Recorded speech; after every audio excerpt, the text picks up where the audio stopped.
Perkenalkan, nama saya Cecilia Titania Miranda Bria dengan NIM 331-20133, program studi akuntansi semester 3, mata kuliah akuntansi sektor publik, dengan materi perencanaan publik. Yang pertama, teori perencanaan publik. Sebelum itu, kita harus tahu dulu apa itu perencanaan.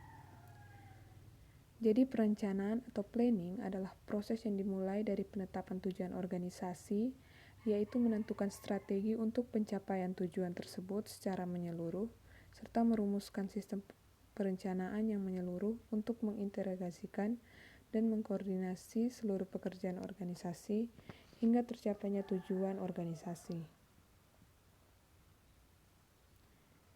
Kemudian aspek yang terkandung dalam perencanaan itu seperti perumusan tujuan dan cara mencapai tujuan tersebut dengan memanfaatkan sumber daya yang ada. Namun, dalam kenyataannya seringkali sulit menentukan alat atau cara mencapai tujuan. Kondisi ini disebabkan oleh karakter perumusan tujuan sebuah organisasi publik yang seringkali bersifat abstrak dan sangat ideal. Kemudian, perencanaan dibedakan menjadi dua, yaitu perencanaan sektoral dan perencanaan nasional atau regional.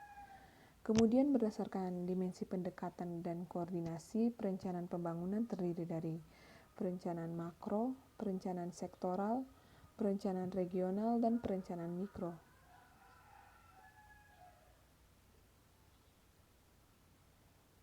Nah, di sini yang pertama ada perencanaan makro. Perencanaan pembangunan nasional dalam skala makro atau menyeluruh. Jadi dalam perencanaan makro ini dikaji berapa pesat pertumbuhan ekonomi akan direncanakan dan berapa besar tabungan masyarakat dan pemerintah akan tumbuh. Kemudian bagaimana proyeksinya dalam hal-hal secara makro dan menyeluruh. Kemudian ada perencanaan sektoral, yaitu perencanaan yang dilakukan dengan pendekatan berdasarkan sektor. Nah, yang dimaksud sektor di sini adalah kumpulan dari kegiatan-kegiatan atau program yang mempunyai ciri-ciri serta tujuannya. Kemudian berikutnya dapat dilihat di slide. Yang berikutnya ada perencanaan regional.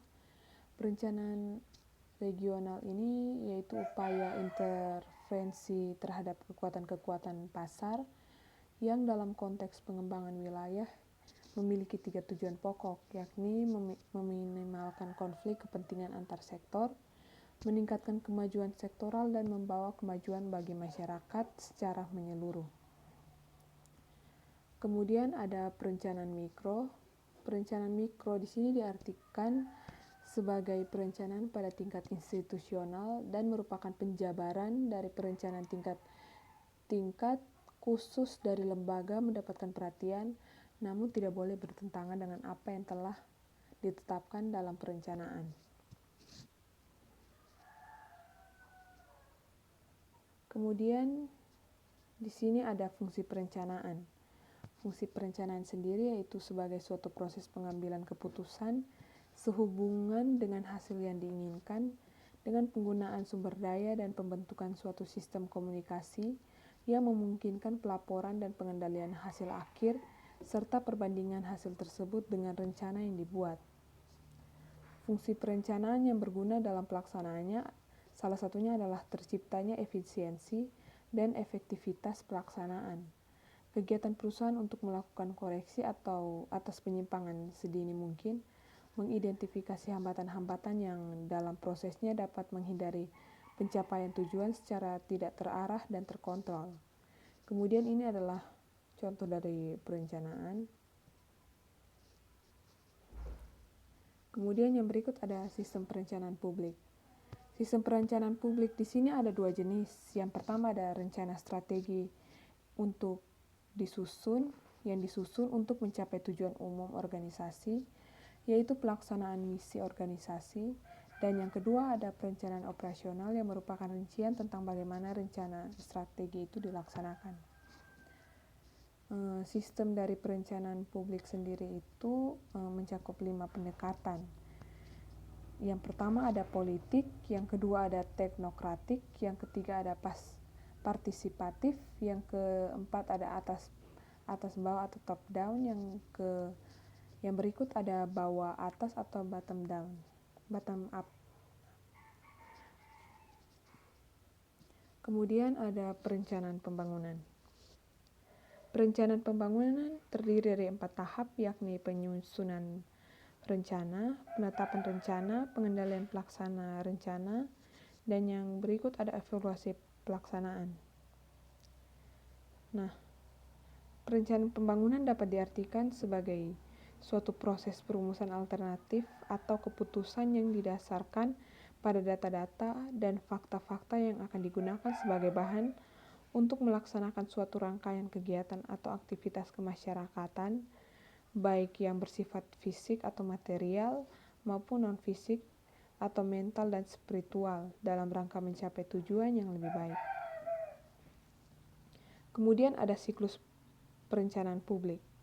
Siklus perencanaan publik di sini dimulai dari evaluasi hasil pelaksanaan tahun lalu dan penetapan prosedur perencanaan, kemudian ada organisasi pendukung perencanaan, kemudian penetapan asumsi perencanaan, kriteria evaluasi perencanaan, penyusunan indikator program, penyusunan kertas kerja perencanaan strategi dan program, partisipasi masyarakat, penentuan usulan perencanaan strategis, kemudian ada penentuan draft skala prioritas dan plafon anggaran. Yang berikut ada penentuan usulan rencana program kerja, organisasi pendukung perencanaan, pembahasan draft dokumen perencanaan, dan yang terakhir ada penetapan dokumen perencanaan. Dalam mencapai perencanaan yang efektif ada banyak hal yang sering menjadi halangan. Di sini ada 3, seperti kegagalan manajemen dalam memahami sistem yang diterapkan di sekitar area organisasi. Yang kedua, kurangnya dukungan manajemen terhadap sistem perencanaan, pimpinan kurang mendukung dan berperan serta dalam kegiatan. Kemudian, kegagalan memahami peran penting perencanaan dalam proses manajemen. Yang berikut ada teknik perencanaan publik. Teknik perencanaan publik ada 5. Yang pertama ada perencanaan komprehensif. Nah, perencanaan komprehensif di sini berupa wilayah organisasi secara keseluruhan, skala waktunya biasanya jangkanya panjang dan unsurnya tertuju pada demografi, pembangunan ekonomi, transportasi, pembangunan lahan, fasilitas masyarakat, kegunaan publik, karakteristik atau keterbatasan lingkupan, dan peluang rekreasi. Kemudian yang kedua ada perencanaan sistem. Perencanaan sistem mengukur kebijakan dan program untuk kerja khusus dari fasilitas masyarakat seperti sistem pembuangan limbah. Kemudian ada perencanaan di tingkat daerah. Perencanaan daerah biasanya sesuai dengan subjek dalam perencanaan komprehensif dalam bentuk yang lebih detail dan lingkup geografis yang terbatas. Perencanaan berfokus pada salah satu bagian dari daerah yang bersangkutan. Kemudian ada perencanaan subsistem.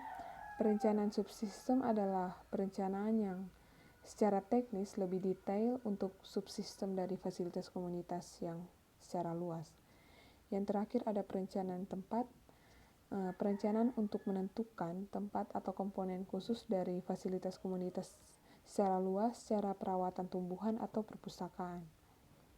Demikian hasil presentasi dari saya.